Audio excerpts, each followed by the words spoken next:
अस्सलाम वालेकुम dear students, welcome to biology class. Students, biology में चैप्टर नंबर 1 जिसका नाम है इंट्रोडक्शन टू बायोलॉजी। इस चैप्टर का जो लास्ट क्लास में हमने टॉपिक डिस्कस किया था वो था करियर्स इन बायोलॉजी, और आज की क्लास में हमारे पास इस चैप्टर का जो टॉपिक है वो है लेवल्स ऑफ ऑर्गेनाइजेशन। आज हम लेवल्स ऑफ ऑर्गेनाइजेशन पर बात करेंगे। सो स्टार्ट करते हैं हम अपनी आज की क्लास को, और सबसे पहले बात करते हैं कि ये लेवल्स ऑफ ऑर्गेनाइजेशन क्या होता है। पहले इसको समझते हैं कि ये लेवल ऑफ ऑर्गेनाइजेशन क्या होता है, और उसके बाद बात करेंगे बायोलॉजिकल लेवल ऑफ ऑर्गेनाइजेशन। तो स्टूडेंट्स, पहले बात करते हैं लेवल ऑफ ऑर्गेनाइजेशन क्या होता है।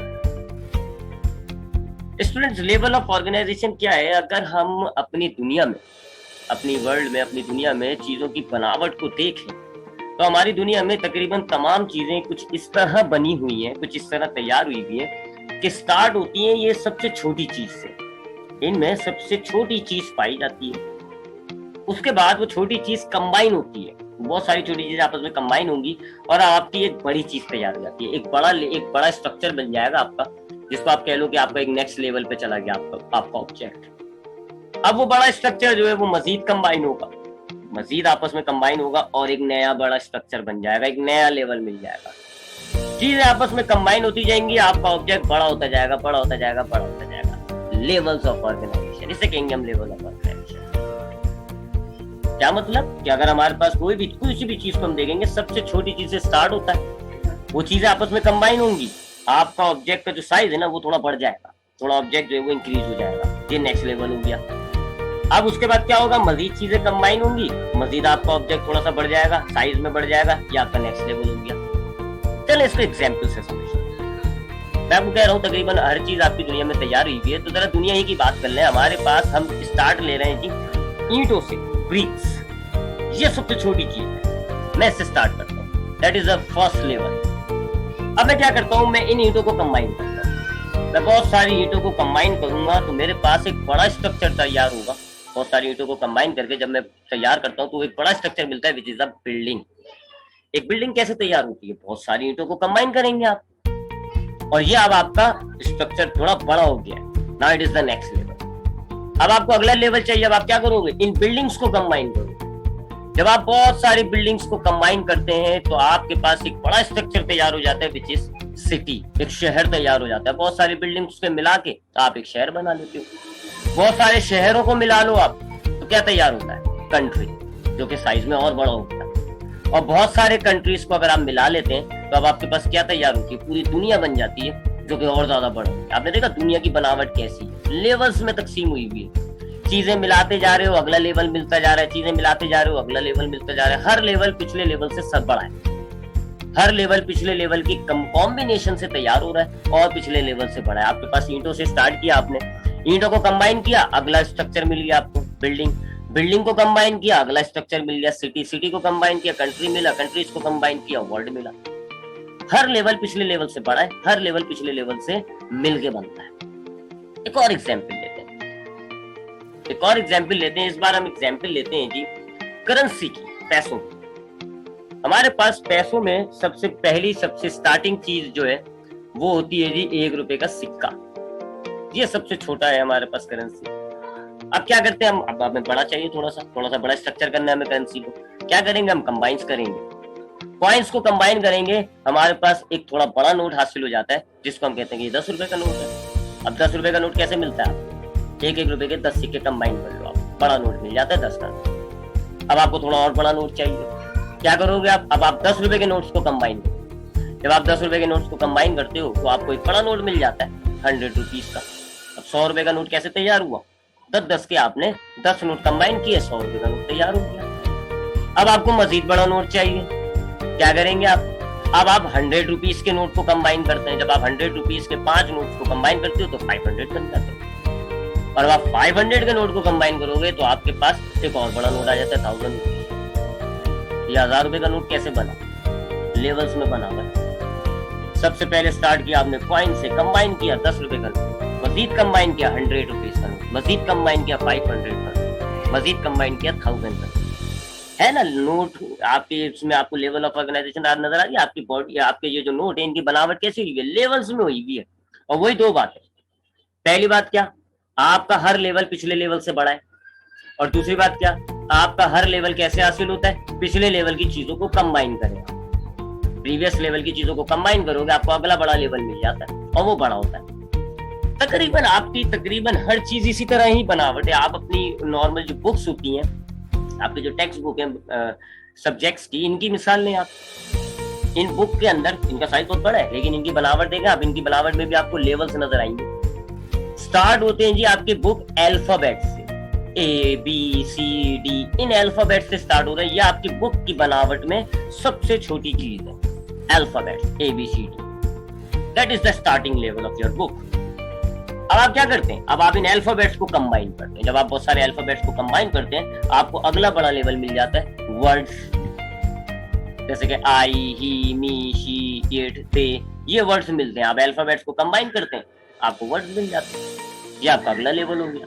अब आपको अगला लेवल चाहिए, नेक्स्ट लेवल चाहिए, आप क्या करोगे, अब आप वर्ड्स को कंबाइन करोगे। जब आप वर्ड्स को कंबाइन करते हैं, सेंटेंसेस मिलते हैं, और सेंटेंसेस और बड़ा लेवल हो गया।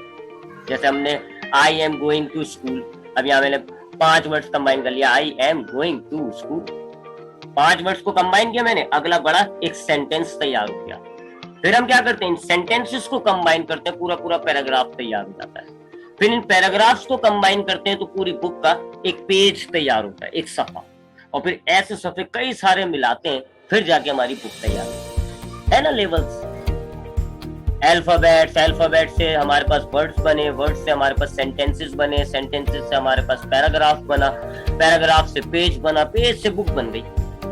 आपके नॉर्म, आपके जो घर है, इनमें भी आपको लेवल्स नजर आएंगे, लेवल ऑफ ऑर्गेनाइजेशन। इनमें ईंटों से स्टार्ट किया जाता है आपके घर को बनाना, फिर ईंटों को मिलाकर पहले दीवार तैयार होती है, फिर दीवारों को मिलाकर रूम तैयार होता है, फिर रूम्स को मिलाकर पूरा फ्लोर तैयार होता है, फिर फ्लोरों को मिलाते हैं तो आपका 2-3 मंजिला घर तैयार हो जाता है ना। इधर लेवल ऑफ ऑर्गेनाइजेशन, तो this is level of organisation की किसी भी चीज की बनावट जो है वो लेवल्स में हुई हुई है।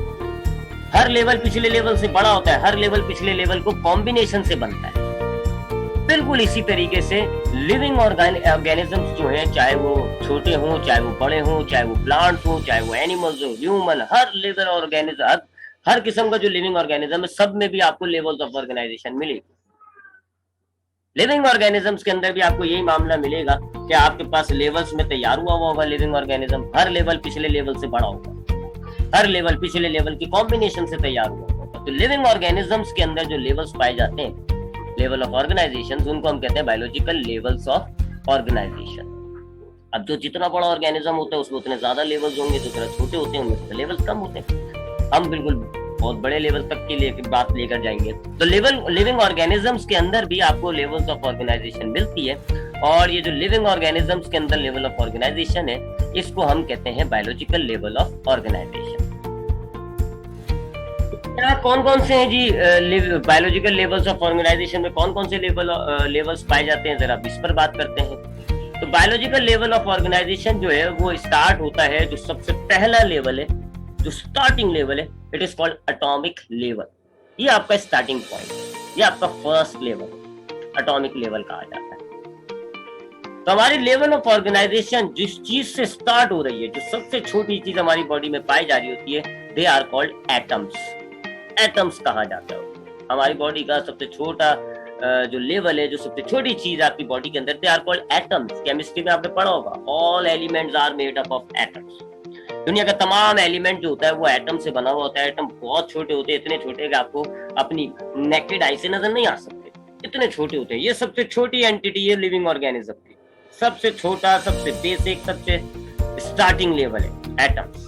तमाम एलिमेंट्स जो होते हैं दुनिया में वो एटम से बने हुए हैं, चाहे वो एलिमेंट्स लिविंग ऑर्गेनिज्म में पाए जाते हो या वो लिविंग ऑर्गेनिजम्स में नहीं हो, मौजूद नहीं हो, बाहर हो, जमीन वगैरह में जितना भी एलिमेंट है, चाहे वो हवा में हो, पानी में हो, जमीन में हो, all elements are made up of atoms. तो ये एटम्स जो होते हैं, ये लिविंग ऑर्गेनिजम्स के अंदर जो लेवल ऑफ ऑर्गेनाइजेशन है, ये उनका स्टार्टिंग पॉइंट है, ये स्टार्टिंग लेवल है। एटम से हमारी जो बनावट है वो एटम से स्टार्ट हो रही है, एटम से स्टार्ट होती है लिविंग ऑर्गेनिजम्स की बनावट। अब जरा थोड़ा एटम्स पर डिटेल देते हैं, थोड़ा एटम्स को डिटेल में बात करें तो हम जानते हैं कि दुनिया में जितना भी एलिमेंट होता है वो एटम से बना होता है। All elements are made up of atoms. लेकिन ये एटम्स भी, अगर हम इन एटम्स को भी देखें तो ये एटम्स भी 3 तरह के पार्टिकल्स होते हैं जिनसे ये तैयार हुए होते हैं। इलेक्ट्रॉन, प्रोटॉन और न्यूट्रॉन। इन 3 तरह के पार्टिकल से तैयार हुए होते हैं ये एटम्स। तो तमाम एटम्स में आपको 3 तरह के पार्टिकल्स मिलेंगे, इलेक्ट्रॉन, प्रोटॉन और न्यूट्रॉन। इनमें से इलेक्ट्रॉन, जो प्रोटॉन और न्यूट्रॉन होते हैं, ये 2 पार्टिकल्स प्रोटॉन और न्यूट्रॉन, ये एटम के सेंटर में पाए जाते हैं। एक स्पेस होती है, इसको हम कहते हैं न्यूक्लियस। जबकि जो तीसरा पार्टिकल होता है इलेक्ट्रॉन, वो इस न्यूक्लियस के अराउंड रिवॉल्व कर रहा होता है, घूम रहा होता है। ऊपर की डायग्राम में आपको नजर आ रहा होगा, वो जो आपको लाइटिंग टाइप नजर आ रही है, it is electron revolving around the nucleus. तो इन 3 पार्टिकल से मिलकर एटम बना हुआ होता है, और इन एटम से मिलकर फिर ये तमाम एलिमेंट्स बने हुए होते हैं। दुनिया में तकरीबन 100 एलिमेंट्स पाए जाते हैं। कुदरती तौर पर आपको 100 एलिमेंट्स मिलेंगे, लेकिन इन 100 एलिमेंट्स में से सिर्फ 16 एलिमेंट्स आपको लिविंग ऑर्गेनिजम्स में मिलते हैं। यानी 16 एलिमेंट्स जो है वो लिविंग ऑर्गेनिज्म के अंदर पाए जाते हैं। लिविंग ऑर्गेनिजम्स को वो रिक्वायर होते हैं, चाहिए होते हैं। बाकी जो एलिमेंट्स हैं उनका लिविंग ऑर्गेनिजम्स को वास्ता नहीं होता, ना वो चाहिए होते हैं, बल्कि बहुत से तो लिविंग ऑर्गेनिज्म को नुकसान दे देते हैं। उनमें से सिर्फ 16 एलिमेंट्स का लिविंग ऑर्गेनिज्म से ताल्लुक होता है, और इन 16 एलिमेंट्स को हम कहते हैं बायो एलिमेंट्स।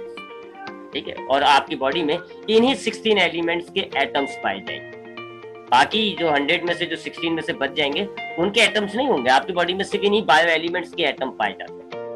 यानी हमारी बॉडी में 16 किस्म का एटम मौजूद है। अब इन 16 में से भी 6 एलिमेंट बहुत ज्यादा पाए जाते हैं। 10 की तादाद थोड़ी कम होती है, जबकि 6 एलिमेंट्स आपको बहुत ज्यादा मिलते हैं। उन 6 एलिमेंट्स को जो ज्यादा तादाद में पाए जाते हैं हमारी बॉडी में, उनको हम कहते हैं बेसिक एलिमेंट्स।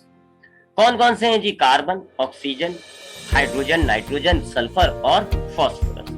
ये 6 एलिमेंट्स आपकी बॉडी में बहुत ज्यादा पाए जाते हैं, and they are called basic elements. जबकि 10 एलिमेंट्स की तादाद थोड़ी कम होती है, आपकी बॉडी में ज्यादा नहीं मौजूद होते। और ये 16 एलिमेंट जो आपकी बॉडी में पाए जा रहे हैं, they are called bio elements. ठीक है, इनमें से ऑक्सीजन सबसे ज्यादा होता है, 65% होता है अराउंड। कार्बन दूसरे नंबर पर होता है जी 18%। उसके बाद हाइड्रोजन होता है तकरीबन 10%, 3% तकरीबन नाइट्रोजन। तो ये होता है आपका लेवल ऑफ ऑर्गेनाइजेशन का सबसे पहला, सबसे स्टार्टिंग लेवल, एटम्स। आपकी बॉडी में सबसे छोटी चीज जो है वो एटम्स है। 16 किस्म के एटम्स आपकी बॉडी में पाए जाते हैं, जिनको आप कहोगे कि वो बायो एलिमेंट्स हैं। और उन 16 में से भी 6 एलिमेंट जो है वो बेसिक होते हैं, 10 जो है वो आपको ज्यादा नहीं रिक्वायर होते। ये तो आपका पहला लेवल हो गया, यहाँ से आपकी लेवल ऑफ ऑर्गेनाइजेशन स्टार्ट हुई। अब हम अगले लेवल पे जाते हैं। अब हमने देखा था एग्जाम्पल्स के अंदर कि हमें जब नेक्स्ट लेवल चाहिए होते हैं तो हम क्या करते हैं, हम चीजों को कंबाइन करते हैं।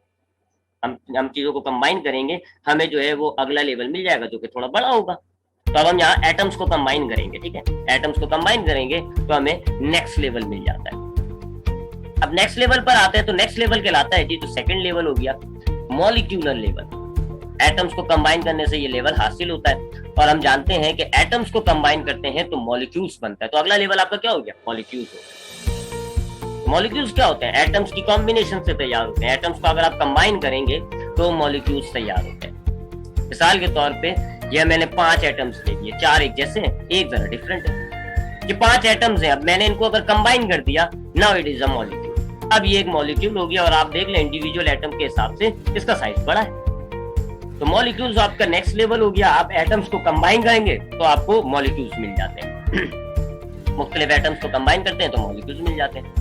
अब मॉलिक्यूल्स को थोड़ा सा डिटेल में बात करें तो जिस तरह हमने देखा था कि 16 एलिमेंट्स जो हैं, 100 एलिमेंट्स नेचर में पाए जाते हैं, बट 16 जो है वो आपको सिर्फ लिविंग ऑर्गेनिजम्स में मिलते हैं, और उनको आप कहते हो बायो एलिमेंट्स। इसी तरीके से बहुत सारे मॉलिक्यूल्स है आपकी दुनिया में, बेतहाशा मॉलिक्यूल्स है आपकी दुनिया में। लेकिन उन बेतहाशा मॉलिक्यूल्स में से चंद मॉलिक्यूल्स हैं जो लिविंग ऑर्गेनिजम्स में पाए जाते हैं। सारे लिविंग ऑर्गेनिजम्स में नहीं पाए जाते मॉलिक्यूल्स, कुछ मॉलिक्यूल्स हैं जो लिविंग ऑर्गेनिजम्स में पाए जाते हैं, और उनको कहा जाता है बायो मॉलिक्यूल्स। ठीक है, तो आपके जो बेसिक एलिमेंट्स हैं वही कंबाइन होते हैं, और आपको जो तैयार होते हैं वो बायो मॉलिक्यूल्स तैयार होते हैं। तो आपका स्टार्टिंग लेवल था बेसिक एलिमेंट्स, बेसिक एटम्स थे, और उसके बाद जो बेसिक एटम्स कंबाइन हुए तो अब आपके पास क्या मिलता है? Bio molecules. तो जो लिविंग ऑर्गेनिजम्स के अंदर जो मॉलिक्यूल्स होते हैं they are called bio molecules. 2 किस्म के बायो मॉलिक्यूल्स होते हैं लिविंग ऑर्गेनिज्म में। 2 किस्म के बायो मॉलिक्यूल्स होते हैं। एक जरा साइज में थोड़े छोटे होते हैं, यानी कि ये आप डायग्राम देखें थोड़ा साइज में छोटे होते हैं। बहुत सारे एटम्स होंगे बहरहाल, इनमें बहुत सारे एटम्स से कंबाइन होकर ये मॉलिक्यूल बनता है, but they are smaller in size and they are called micro molecule. For example, glucose एक माइक्रो मॉलिक्यूल होता है, अमाइनो एसिड एक माइक्रो मॉलिक्यूल है, फैटी एसिड एक माइक्रो मॉलिक्यूल है। ये तीनों हम फूड के जरिए हासिल करते हैं। हम जो खाना खाते हैं उसमें से हमारी बॉडी ये ग्लूकोज, अमाइनो एसिड और फैटी एसिड हासिल कर लेती है। ये तीनों माइक्रो मॉलिक्यूल्स है, ये साइज में थोड़े छोटे होते हैं। जबकि बड़े साइज वाले जो मॉलिक्यूल्स होते हैं, जैसे आप डायग्राम में नजर आ रहे हैं, बहुत सारे एटम्स से कंबाइन हुए हैं, बल्कि आप यूं कह लें बहुत सारे माइक्रो मॉलिक्यूल से कंबाइन हुए हैं। वही छोटे छोटे जो माइक्रो मॉलिक्यूल्स से बहुत सारे माइक्रो मॉलिक्यूल्स को अगर हम कंबाइन कर लेते हैं तो हमें जो है वो बड़े साइज के मॉलिक्यूल्स मिलते हैं, they are called macro molecules. जैसे अगर हम ग्लूकोज को कंबाइन करते हैं तो कार्बोहाइड्रेट इसका मैक्रो मॉलिक्यूल होता है। अमाइनो एसिड्स को अगर आप कंबाइन करेंगे तो जो इसका मैक्रो मॉलिक्यूल तैयार होता है उसको हम कहते हैं प्रोटीन। और अगर हम फैटी एसिड्स को कंबाइन करते हैं तो इसका मैक्रो मॉलिक्यूल जो तैयार होता है उसको हम कहते हैं लिपिड। तो ये दो किस्म के मॉलिक्यूल्स होते हैं, जरा साइज में छोटे और साइज में बड़े। तो छोटे वाले साइज हैं उनको हम कहते हैं माइक्रो मॉलिक्यूल्स, और इन्हीं माइक्रो मॉलिक्यूल्स को कंबाइन करते हैं तो हम मैक्रो मॉलिक्यूल्स कहते हैं। तो ये हमारा सेकंड लेवल हो गया। दो लेवल्स हो गए। हमारी बॉडी स्टार्ट हो रही है, लेवल ऑफ ऑर्गेनाइजेशन हमारा स्टार्ट होता है एटम्स से, फिर एटम्स कंबाइन होते हैं और आपको अगला लेवल मिला जिसको हम कहते हैं मॉलिक्यूलर लेवल, मॉलिक्यूल्स। इसमें मॉलिक्यूल्स पाए जाते हैं। अब आप मॉलिक्यूल्स तक आ रहे हैं। अब हम मॉलिक्यूल्स को कंबाइन करते हैं और आपको अगला लेवल मिलता है। मॉलिक्यूल्स को कंबाइन करेंगे तो next level is called cellular level. अब ये 2-3 हिस्सों के अंदर होगा सेलुलर लेवल। तो अब आप मॉलिक्यूल्स को कंबाइन करने जा रहे हैं, और आप जब मॉलिक्यूल्स को कंबाइन करते हैं तो सबसे पहली चीज जो आपके पास आती है, जो नेक्स्ट लेवल हो गया, they are called cell organelles. एक सेल ऑर्गेनल जो है वो काफी बायोमोलिक्यूल से मिलके बना हुआ होता है। बहुत सारे किस्म के बायोमोलिक्यूल्स को अगर हम कंबाइन करते हैं तो फिर जो आपके पास तैयार होते हैं वो क्या कहलाते हैं, वो नेक्स्ट लेवल हो गया, and they are called cell organelles. Cell organelles क्या होते हैं? हमने बायोलॉजी में जब ब्रांचेस पढ़ रहे थे तो हमने साइटोलॉजी पढ़ी। साइटोलॉजी मैंने आपको बताया कि साइटोलॉजी बायोलॉजी में वो ब्रांच होती है जिसमें हम सेल्स की स्टडी करते हैं। और फिर मैंने उस वक्त भी आपको थोड़ा सा लेवल ऑफ ऑर्गेनाइजेशन का एक नक्शा खींचा, तो मैं आपको बताया था हमारी बॉडी में सेल्स पाए जाते हैं। तो ये सेल्स लिविंग कहा मैंने कहा दे सेल्स आर लिविंग, ये जिंदा होते हैं, और जिंदा रहने के लिए इनको बहुत सारे फंक्शंस करना पड़ते हैं। जो लाइफ वाले फंक्शंस होते हैं, मेटाबॉलिज्म हो गया, food break, energy release, cell division, ये प्रोसेस करने पड़ते हैं। तो सेल को जो प्रोसेस करता है, ये फंक्शंस जो करता है, उन फंक्शंस को करने के लिए हमारे सेल के अंदर बहुत सारे छोटे छोटे पार्ट्स होते हैं। जैसे आपकी पूरी बॉडी के अंदर सांस लेने के लिए आपके पास रिस्पायरेटरी सिस्टम, लंग्स वगैरह मौजूद है, सर्कुलेशन के लिए आपके पास हार्ट मौजूद है, खाना वगैरह डाइजेस्ट करने के लिए आपके पास पूरा एक सिस्टम, डाइजेस्टिव सिस्टम मौजूद है। आपके फंक्शंस परफॉर्म करने के लिए आपकी बॉडी में पार्ट्स मौजूद है। बिल्कुल इसी तरीके से हमारा ये जो सेल होता है, क्योंकि ये जिंदा है, इसने काम करना है, इसने फंक्शंस करना है, तो उन फंक्शंस को परफॉर्म करने के लिए इनके पास छोटे छोटे पार्ट्स होते हैं, and that parts are called cell organelles. बहुत सारे पार्ट्स होते हैं। मिसाल के तौर पे ये न्यूक्लियस होता है, ये हमारे सेल के सारे फंक्शंस को कंट्रोल करता है। ये माइटोकॉन्ड्रिया होता है, ये फूड को ब्रेक करके उसमें से एनर्जी निकालता है। ये राइबोसोम्स होते हैं, ये प्रोटीन बनाते हैं। ये गोल्जी कॉम्प्लेक्सेस होते हैं, ये हमारे पास बहुत सारे बड़े बड़े मैक्रोमोलिक्यूल्स तैयार करते हैं। ये स्टोरेज करता है जी वाटर वगैरह का, वैक्यूम। तो ये मुख्तलिफ ऑर्गेनल्स हैं, they perform special functions in their cells. ये अपने अपने सेल्स के अंदर पर्टिकुलर काम कर रहे हैं। तो ये तैयार होते हैं। अगर आप अगला आपका प्रीवियस लेवल क्या था, मॉलिक्यूल्स था ना, आप मॉलिक्यूल्स को कंबाइन करते हैं तो ये लेवल मिलता है आपको, सेल ऑर्गेनल्स। सेल ऑर्गेनल्स तैयार हो जाते हैं। अभी मुख्तलिफ किस्म के सेल ऑर्गेनल्स होंगे, mitochondria, Golgi bodies, endoplasmic reticulum, vacuoles, ठीक है, मुख्तलिफ किस्म के ये ऑर्गेनल्स होंगे। Examples mitochondria, Golgi bodies, ribosomes आपको बताया। तो ये सेल ऑर्गेनल्स होते हैं। जब आप मॉलिक्यूल्स को कंबाइन करेंगे तो आपका जो अगला लेवल आया वो सेल ऑर्गेनल्स होते हैं। सेल ऑर्गेनल्स क्या है? सेल्स के अंदर पाए जाने वाले छोटे छोटे पार्ट्स होते हैं जो आपके सेल के अंदर पर्टिकुलर काम करते हैं। कोई खास काम के लिए, हर काम के लिए एक एक पर्टिकुलर ऑर्गेनल मौजूद होता है, like mitochondria, Golgi bodies and ribosomes etcetera. तो ये सेल ऑर्गेनल हो जाता है जी। आगे बढ़ते हैं, नेक्स्ट लेवल हमारे पास, अब सेल ऑर्गेनल्स को कंबाइन करेंगे।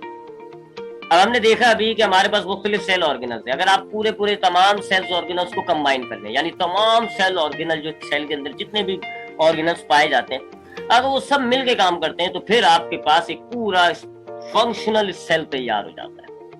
अगला लेवल क्या हो गया आपका? Cell, a complete cell, a functional cell.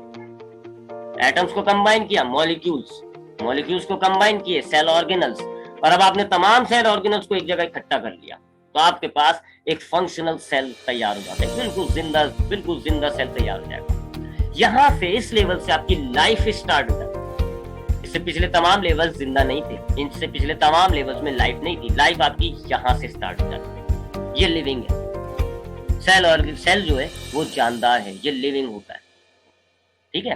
तो हमारे सेल ऑर्गेनल्स कंबाइन हुए, हमारे पास एक सेल तैयार हो गया। एक सेल तैयार हो जाता है। एक सेल के अंदर बहुत सारे ऑर्गेनल्स होते हैं, सारे ऑर्गेनल्स मिलकर काम कर रहे होते हैं, जिसकी वजह से आपका पूरा सेल जो है वो एक फंक्शनल सेल हो जाता है, तमाम फंक्शंस परफॉर्म कर रहे होते हैं, जिसकी वजह से ये जिंदा माना जाएगा। तो ये बेसिक यूनिट कहलाएगा लाइफ का।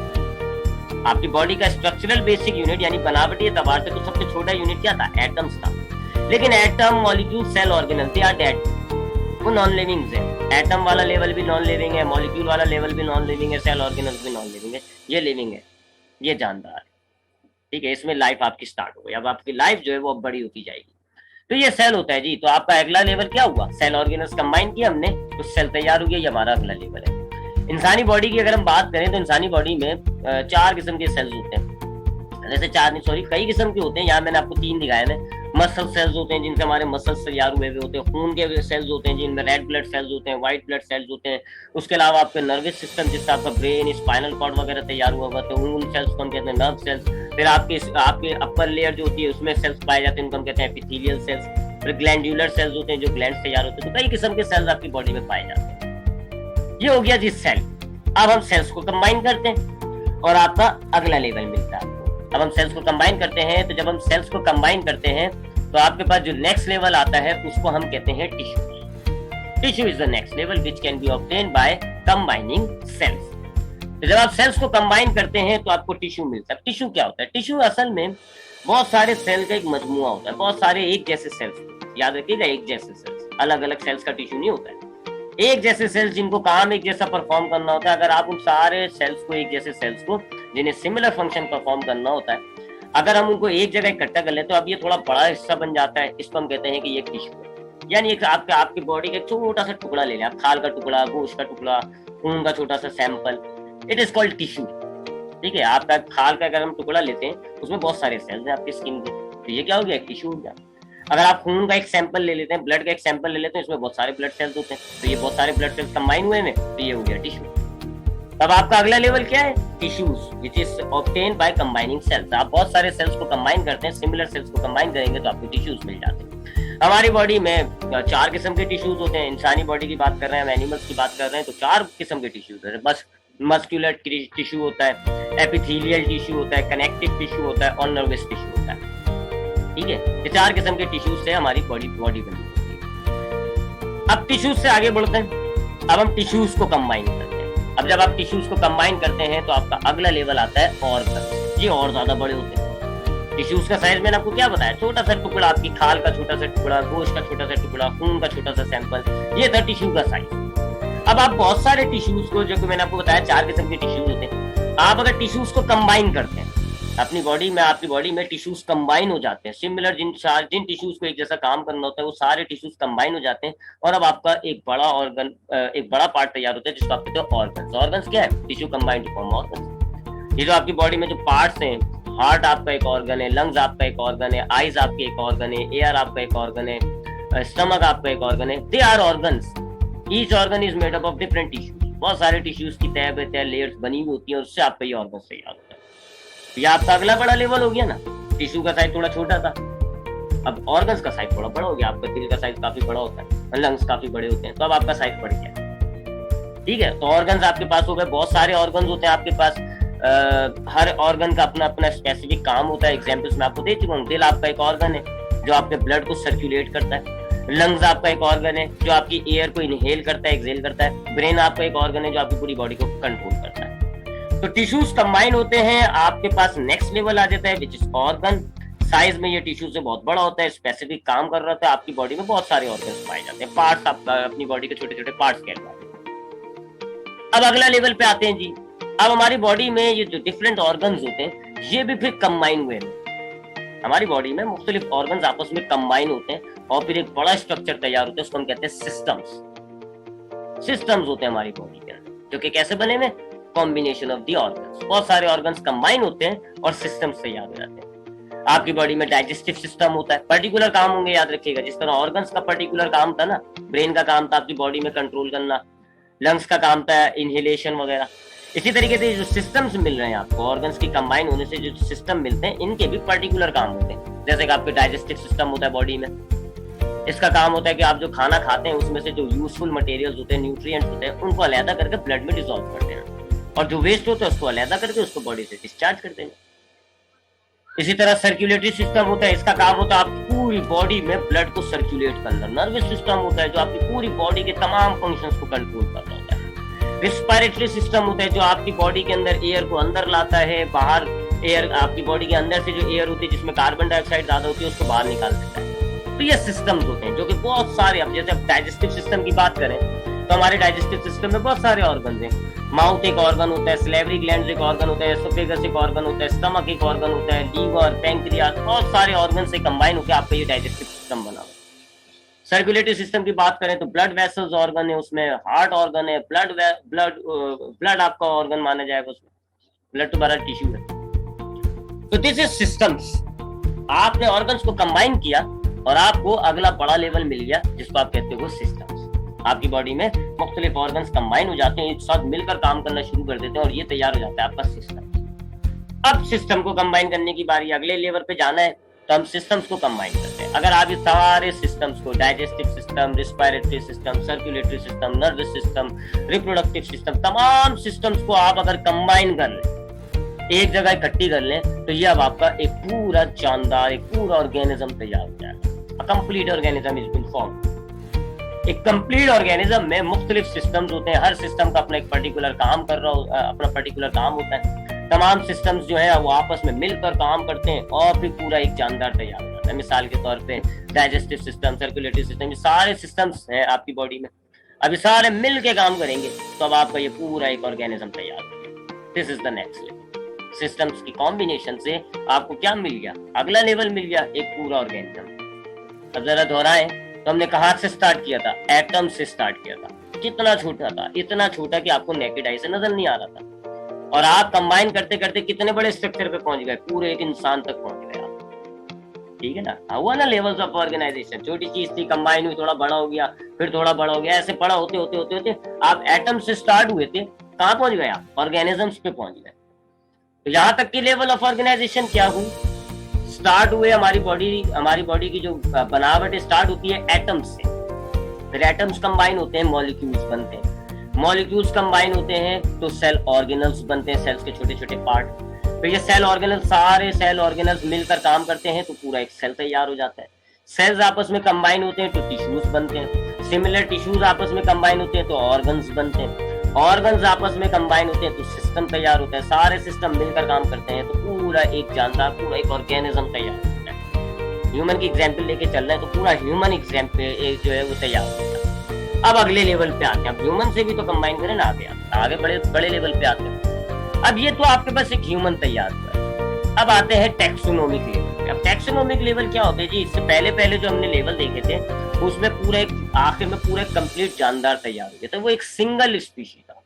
अब यहाँ टैक्सोनोमिक लेवल में हमारे पास मल्टीपल ऑर्गेनिजम्स होते हैं, यानी ये वो लेवल्स होते हैं जिनमें एक ऑर्गेनिज्म नहीं होता, बहुत सारे ऑर्गेनिजम्स होते हैं। ठीक है, तो उसको हम टैक्सोनोमिक लेवल्स कहते हैं। तो यहाँ से आगे जितने भी लेवल्स होंगे त्या टैक्सोनोमिक लेवल्स, इनमें अब आपके पास पूरे ऑर्गेनिजम्स की तादाद में इजाफा होता जाएगा। टैक्सोनोमिक लेवल में जो सबसे पहला लेवल होता है, यानी कि ऑर्गेनिज्म के बाद तरतीब से अगर हम आ रहे हो तो ऑर्गेनिज्म के बाद जो नेक्स्ट लेवल है वो है स्पीसीज। स्पीसीज क्या होती है, अभी हमने देखा कि ऑर्गेनिज्म में हमारे पास एक ऑर्गेनिज्म तैयार हुआ था, फॉर एग्जाम्पल मेल तैयार हुआ, लड़का तैयार हुआ। अगर इसका एक हम इसकी अपोजिट जीन्स भी डाल दें, यानी कि मेल है तो फीमेल, या फीमेल तैयार हुआ तो मेल, तो इन दोनों अब जो यानी कि इसको कहते हैं हम स्पीसीज। स्पीसीज क्या होते हैं जी, दिखने में ये एक जैसे होंगे, मॉर्फोलॉजिकली सिमिलर। मॉर्फोलॉजिकली सिमिलर का मतलब क्या है, दिखने में ये एक जैसे, इनकी बनावट भी तकरीबन एक जैसी है, आंखें, आंखों की तादाद, हाथ, पैर, कान, नाक, बनावट तकरीबन एक जैसी है।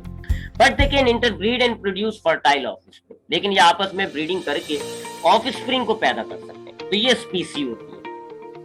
पिछले लेवल में हमारे पास ऑर्गेनिज्म आया था, याद रखिएगा वो ऑर्गेनिज्म एक सिंगल ऑर्गेनिज्म था, यानी एक लड़का था फॉर एग्जाम्पल।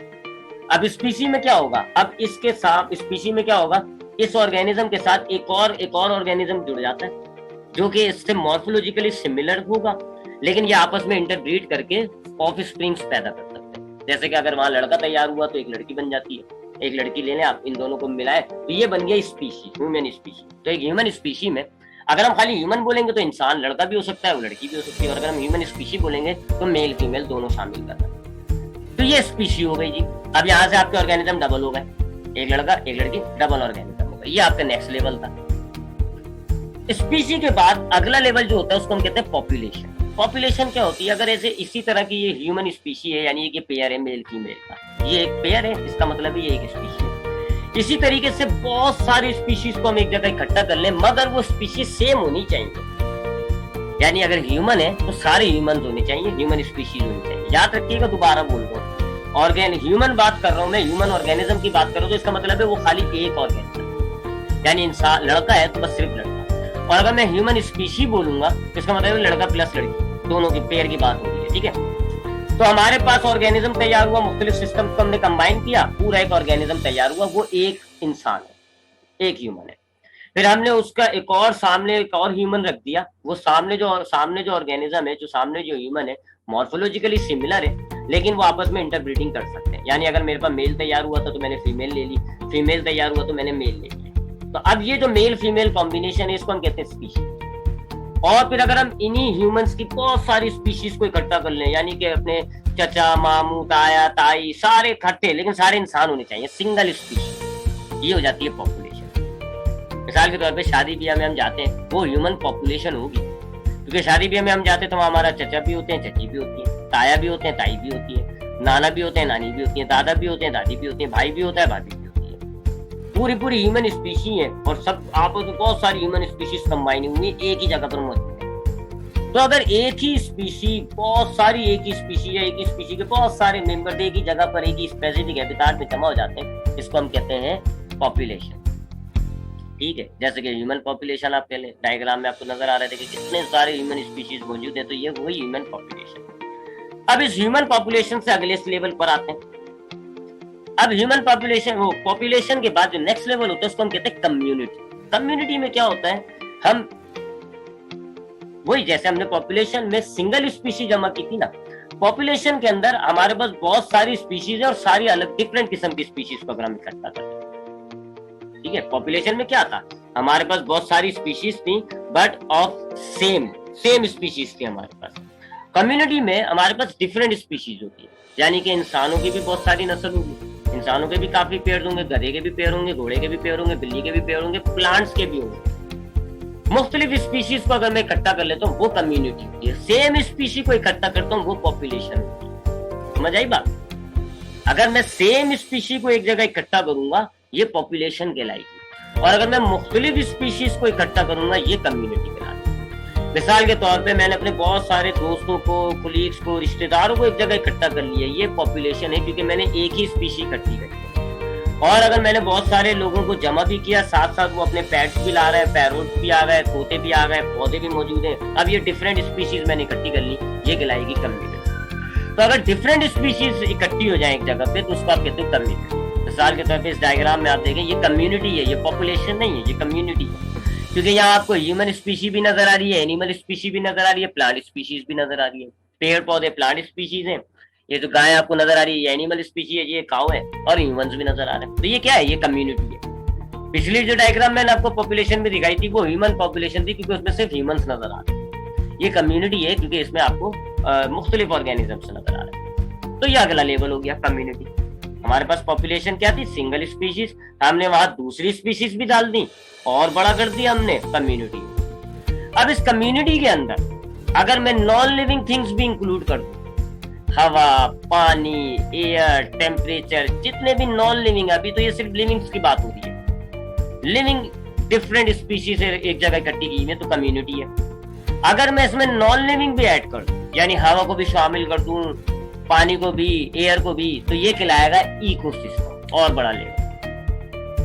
इकोसिस्टम क्या होता है, जिसमें डिफरेंट स्पीशीज होती है और नॉन लिविंग थिंग्स भी होंगी, एयर, टेम्परेचर वगैरह, उसको आप क्या कहते हो, इकोसिस्टम। जैसे इस डायग्राम में देखें, ये जंगल आपको, ये इकोसिस्टम है, क्योंकि यहाँ हमें डिफरेंट स्पीशीज नजर आ रही है, प्लांट्स की भी, एनिमल्स की भी, इंसेक्ट की भी डिफरेंट स्पीशीज भी नजर आ रही है, साथ साथ नॉन लिविंग थिंग्स भी नजर आ रही है, पानी, एयर, ठीक है, टेम्परेचर। ये फॉरेस्ट क्या हो गया, ये इकोसिस्टम हो गया। अगर टैक्सोनॉमिक लेवल थोड़े से दोबारा रिपीट करूं तो हमारे पास सिंगल ऑर्गेनिज्म तैयार हुआ था, अगर हम उसका अपोजिट जीन रख दें अपोजिट जीन्स रख दें, यानी कि मेल है तो फीमेल, ये स्पीशी हो जाती है।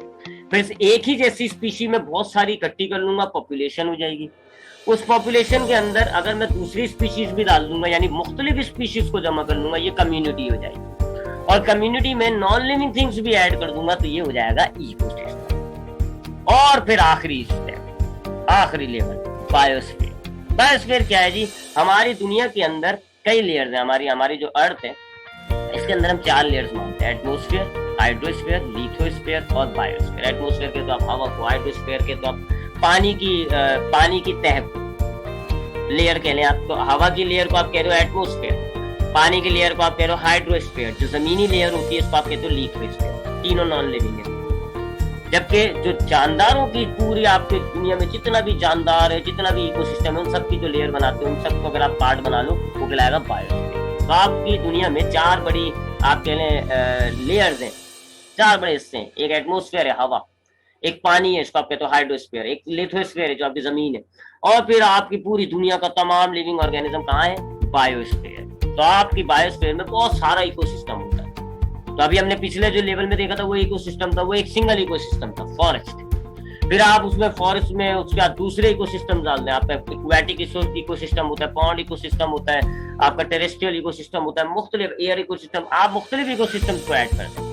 तो ये फिर क्या बन जाएगा? ये आपकी पूरी दुनिया का वो हिस्सा तैयार हो जाएगा जहां लाइफ मौजूद, अर्थ का वो पार्ट तैयार हो जाएगा जहां जिंदगी, लाइफ एग्जिस्ट है। And that part of the earth जहां लाइफ एग्जिस्ट करती है उसको हम कहते हैं बायोस्फीयर। बायोस्फीयर में आपकी लाइफ मौजूद है, बाकी 3 स्फीयर्स के अंदर आपकी लाइफ मौजूद नहीं होती है। एटमोस्फीयर, हाइड्रोस्फीयर और लिथोस्फीयर में नहीं होती है। एटमोस्फीयर में जो परिंदे उड़ रहे हैं वो बायोस्फीयर में आ जाएंगे। हाइड्रोस्फीयर में अगर कोई पानी में जानदार मौजूद है तो वो बायोस्फीयर में आएगा। हाइड्रोस्फीयर में पानी की बात होगी, ठीक है। तो ये बिल्कुल आपका आखिरी लेवल होता है। यहाँ पर आपकी लेवल ऑफ ऑर्गेनाइजेशन जो है, बायोलॉजिकल लेवल ऑफ ऑर्गेनाइजेशन, वो खत्म हो गई। देखा आपने कहाँ से स्टार्ट किया? आपने एटम्स से, जो आपको आंखों से नजर भी नहीं आता। कहाँ पहुंच गए आप? बायोस्फीयर तक, पूरी दुनिया।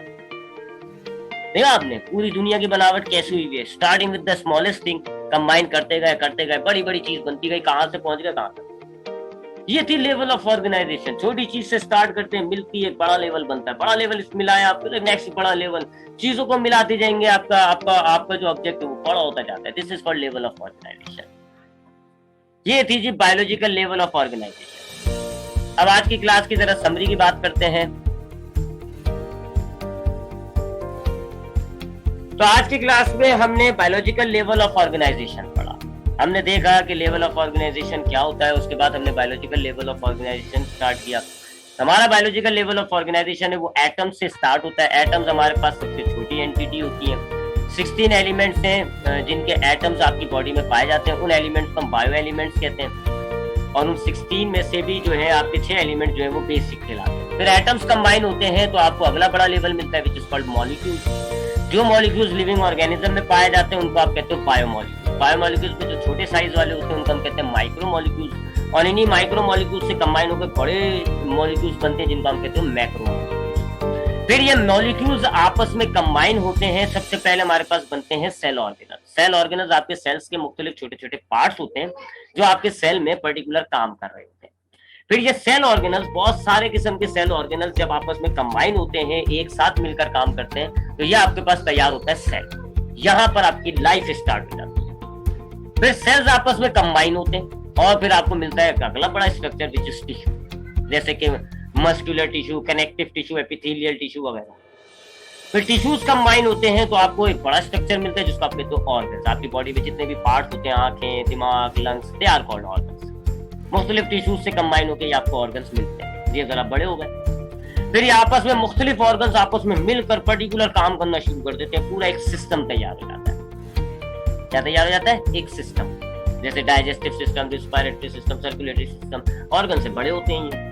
फिर तमाम सिस्टम्स आपस में कोऑर्डिनेट करते हैं, बिल्कुल परफेक्ट तरीके से आपस में मिलकर काम करते हैं। पूरा एक जानदार, एक ऑर्गेनिज्म, एक सिंगल ऑर्गेनिज्म तैयार हो जाता है।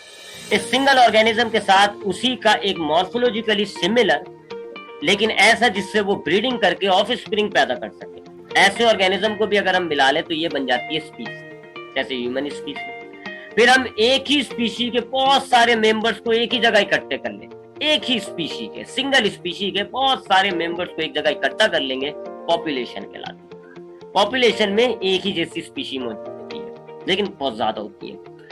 फिर अगर हम अलग अलग स्पीशीज को, मुख्तलिफ किस्म की स्पीशीज को एक जगह इकट्ठा कर ले, तो ये कहलाती है कम्युनिटी। जैसे गधे, घोड़े, जैसे आपके रोड पे आपकी जो है वो कम्युनिटी पाई जाएगी, बहुत सारे इंसान भी होते हैं, जानवर भी होते हैं, तो दिस इज कम्युनिटी, क्योंकि बहुत सारी किस्म की स्पीशी मौजूद है। फिर इन कम्युनिटीज में अगर हम नॉन लिविंग फैक्टर्स को भी इन्वॉल्व कर दें, एयर, टेम्परेचर, वाटर, तो ये बनता है इकोसिस्टम। और अगर आप तमाम इकोसिस्टम को, जितनी भी आपकी वर्ल्ड में जितने भी इकोसिस्टम्स पाए जाते हैं, अगर आप तमाम इकोसिस्टम्स को कंबाइन करते हैं, तो यह आपके अर्थ का वो हिस्सा तैयार होता है जिसको हम कहते हैं बायोस्फीयर, जहां सिर्फ लाइफ आबाद। आपकी अर्थ के सिर्फ बायोस्फीयर में लाइफ है, बाकी किसी हिस्से में लाइफ नहीं, तो आपका बायोस्फीयर तैयार होता है। देखा आपने कैसी आपकी लेवल ऑफ ऑर्गेनाइजेशन है। ये थी हमारी आज की क्लास। आई होप आज की क्लास का टॉपिक आपके समझ में आ गया होगा। इंशाल्लाह अब हम नेक्स्ट क्लास में अगले टॉपिक के साथ मिलेंगे। ख्याल रखिएगा। अल्लाह।